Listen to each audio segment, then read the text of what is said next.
Ladies and gentlemen, welcome to the Tim Dillon Show. Thank you all for coming out to my show at the Netflix is a Joke Festival in Los Angeles at the Wiltern Theater, where I interviewed the cast of Selling Sunset dressed as John Wayne Gacy, and it was a great moment for everyone. It was fun. It was a fun show. The women from the show didn't speak that much, and Jason Oppenheim, who owns the brokerage, to his credit, tried to answer some of the questions, and I like him. At one point I said, are your clients worried about security? And he said, yes. He goes, in fact, the other day I went to go to a house and they wouldn't even let me in because that's how secure it was. And I went, they wouldn't let you in? And he goes, no, well, they let me in. I was like, oh, so you lied. You made that up. And he laughed. He goes, yeah. And that's what a good real estate agent does. A good real estate agent is a liar. Sorry. You want them lying for you, but that's what they do. And I respect that. I respect the profession, always have. And they came on the show. Now, we did a show where it was like a theatrical kind of Broadway show. If you were on Math, we interviewed a food delivery robot. We had a choir of people that came out dressed as unhoused people and sang Landslide. We had like a woman come out who pretended to lose her house in the Palisades fire. We had fun, and we might do more things like that because they're fun. And my costume designer in LA, she's one of the most talented people. There is a lot of talent here. Not so much on the screen, but behind the scenes, there's a lot of talent. Like, there's still really creative people who love what they do. And this woman is one of them. And she did this photo shoot. I didn't even know it was happening. They did these professional photos of me dressed up in like this John Wayne Gacy kind of drag Joker costume that she made. And it was unbelievable. And she brought in all these, really high-level gay makeup artists and photographers. Were they on meth? Who cares? It doesn't matter. They're working. It's a work drug. And they were blasting music, and I felt very cool. We did it. It was a whole photo shoot. It was very fun, and they do very high-level people. I didn't even know it was happening, but it was exciting and fun. And they're the funnest people I met. Were the makeup meth people. They're like fun. And then everyone else, the Netflix festival, you see a lot of comics you haven't seen in a while, which is fun. But then you're just inundated with, the business, the industry. It's gross. It's gross. It's desperate. It's sad. It's gross. It's grotesque. Truly. And it's a lot of this. It's a lot of, hi. It's a lot of that. And, but it was a fun thing to do. It was a fun thing to do. Was Netflix thrilled with everything I said on the stage? We don't know. I'm sure everyone takes it. Everyone takes criticism in stride. Even Netflix. I've had a relationship with Netflix, but Netflix, like everyone, like myself, has good and bad in them, right? It's complex. It's not just amazing and great and that's it. We must be introspective and look inside. So I imagine that was the message delivered. I delivered in a fun kind of theatrical way. I don't think there's any problem there. But it was a fun thing. We'll do more things like that, I think, because it was fun to do something strange and weird, and it had a lot of moving parts and different components, and the Selling Sunset cast, I don't think they knew what was going on. And one of them I asked, you grew up in the UK? And she said, yes, I did. I grew up in Paris. They don't know. I don't know what they really know what's happening. Bree I liked a lot, and she's one of the OGs, and she's still on the show, and she laughed at every joke, and she's Nick Cannon's ex or current. I don't know, whatever. It's not my business, but she was great. But there's a lot of the women there, you would try to just, they wouldn't really answer a lot of the questions. I asked one woman, I said, do you know any poor people? And she said, no. And I said, that's okay. That's okay because everyone judges her for that in society, that she doesn't know any poor people. But she probably doesn't like them. And that's her choice. It's hard to meet poor people if you're rich, and no one talks about that, by the way. It's true. It's hard to meet poor people if you're rich. You got to go out of your way to meet a really poor person if you're rich. If you're rich. Not if you made money in comedy after being a bum forever like I did. Then a lot of people, don't have any money. It doesn't matter. But if you're someone that, works in real estate and you're hot and you're whatever and you can't just meet a poor person. That's not the way it works. And then if you meet a poor person, it's weird to bring the poor person around as a rich, hot real estate agent who sells houses or whatever. I don't know if they actually sell houses either. But it doesn't matter. Does anything matter? I think I said to them, I'm like, you guys don't really sell houses. They didn't even defend. They didn't even go, no, we sell houses. I don't think it matters. I don't think it matters if the audience knows they don't sell the houses. I don't think people watch the show because they sell houses. And the audience was so vicious to these people. When they would talk, the audience would go, shut the fuck up. People from the mezzanine, the balcony would scream at them, shut the fuck up. Because people now, that show got debuted in 2019. It was just pre-pandemic. That show was from a time when people believed that they could own a house. They never believed that they could own some crazy modern mansion in the Hollywood Hills, but they said, I could get a little house, a cabin somewhere. I'm in the game. And when you're in the game, you can, there's the escapism of watching a real estate show where these women pretend to sell these high-end properties because you can enjoy it. It's silly and there's drama. They fight with each other, whatever. But you go, well, I own a house and I'm watching other people sell nicer houses, or I could dream of owning a house. It's realistic that I own a house.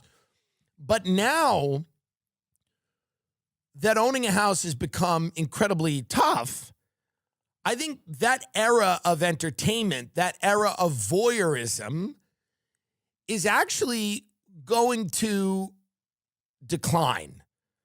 I don't think people are going to have an appetite anymore to watch shows where attractive, and by the way, I could be wrong, it's my prediction. I don't think people are going to have an appetite to watch shows where hot women walk around mansions and pretend to sell them. I think eventually people are going to go, we've had enough of this shit. This is a relic from another era.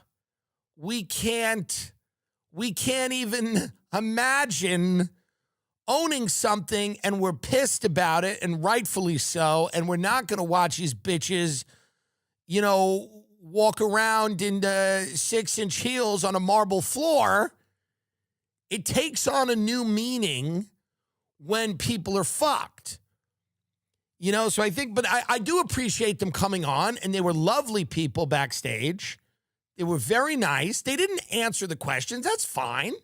Doesn't matter. They tried. At one point I said, just name an area of Los Angeles that you like. Can you do that? Just name, you don't even have to like it. Just name an area of Los Angeles and let's discuss that. And we'll release clips of this, but it was difficult for them, but it was still nice that they came.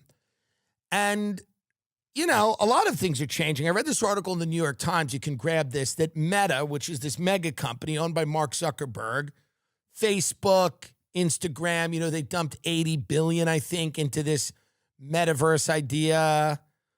I think it was billion. That sounds high. It might have been million, but it's on Drudge. It's in the Times. It might have been $80 billion. There was a time during the NFT craze where people would come up to me and say, you have to be the first comedian in the metaverse. And I said, what do you mean by that? They said, well, pretty soon we're just going to live in a virtual world completely. And instead of performing for 300 people or 3,000 people or whatever, you're going to perform for 50,000 people or 100,000 people or 1 million people in the metaverse. Because the metaverse is going to be the digital world we all inhabit. You'll have these glasses, and you're not going to go meet your friends at a restaurant. You're going to meet them in the metaverse. And people are going to watch comedy in this digital world. And now, of course, it sucked. Everything we saw that came out of the metaverse, you'd have an avatar, and you'd be this avatar. Get something up about the metaverse where we can kind of look at it, like the concept, the proof of concept for it. It was like, it was this strange thing where you'd have an avatar and you'd live in this completely digitized digital world, and people really believed that that was like going to happen. It was like on the cusp of happening. But again, this was the height of the NFT craze, the mania. This is when people in Miami are showing you their phone and going, look, I just paid $10,000 for this. And it was a squiggly line. That I just paid $10,000 for this squiggly line. I knew people who flipped NFTs, meaning they bought them and then sold them for more money, and they made like $2 million. And these were inherently worthless pieces of shit. Many of them, there's non-fungible tokens on the blockchain and da-da-da-da-da. It's a way to show ownership. I own this. It's mine. I can prove that I own it. And a lot of these things some of them were artistic. Some of them were cool. A lot of them weren't. So the metaverse was an outgrowth of this idea is that, well, we're all eventually just going to inhabit this reality. And we're going to inhabit this reality because there's a pandemic and the world is gross and it's dangerous and there's riots and there's crime, but not in the metaverse. In the metaverse, it's all good. So let's watch a little bit of this thing here. But again, the metaverse was doomed. And maybe in 10 years or sooner, we're all living in the metaverse. But it never caught on. It just never happened. But here's a little something on that. Imagine you put on your glasses or headset and you're instantly in your home space. It has parts of your physical home recreated virtually. It has things that are only possible virtually. And it has an incredibly inspiring... By the way, just stop it for a minute. This freak is he disturbs me on such a guttural level, and he makes my skin crawl. And no offense, you know me, I don't try to be offensive on the show. There's something about him. Bezos, at least I kind of get, because he's a real psychopath. He's on a big yacht. Him and his wife bought the Met Gala, which a bunch of my comedian friends that tweet, all day about how, white men suck, seem to throw those morals away when it's time to go to the Met Gala that's now owned by a true lunatic, Jeff Bezos, who's on a super yacht. He's like genuine Bond supervillain. But there's something about Bezos. I don't know if I would say I like it, but there's something honest about Bezos. He's like, I'm on a super yacht. I got my wife. We have a big wedding in Italy. We invite every famous person we know. We are, Bezos seems like a guy, there's maybe some insecurity there or whatever it is. He desperately wants to prove to you that he's the coolest person that's ever lived. And, is that disgusting? Sure. But you know what it is. And I think now, truly in life, it's not about whether you agree or disagree with someone. I was thinking about this the other day, and it's not about whether you think they're good or bad. Do you know what they are? I think this is becoming the real question and the real concern and the real way to evaluate people. Forget good or bad. Forget the morality. Forget just for a minute. And just, do you know what they are? Do you get where they're coming from? Are they reliably consistent? Whatever. And a guy like Jeff Bezos, I think you kind of understand that. This guy feels like someone who's really trying to be a human being. He's doing his best. He's occasionally succeeding. But something is deeply unsettling. But let's continue here. Mark Zuckerberg, friend of the show. Incredibly inspiring view of whatever you find most beautiful. Hey, are you coming? Yeah, just gotta find something to wear.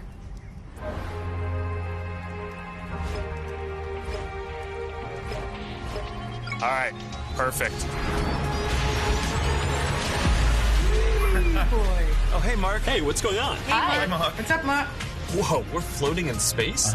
Who made this place? It's awesome. Right? Okay, so, all right, kill this.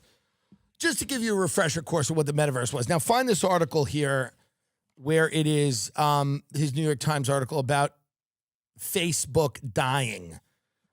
Meta dying, which owns Facebook. It's on Drudge. And, I read this article today, and they make the point that nothing on the internet dies overnight. Even Yahoo and AOL and things like that, they still function. They still have people that use them.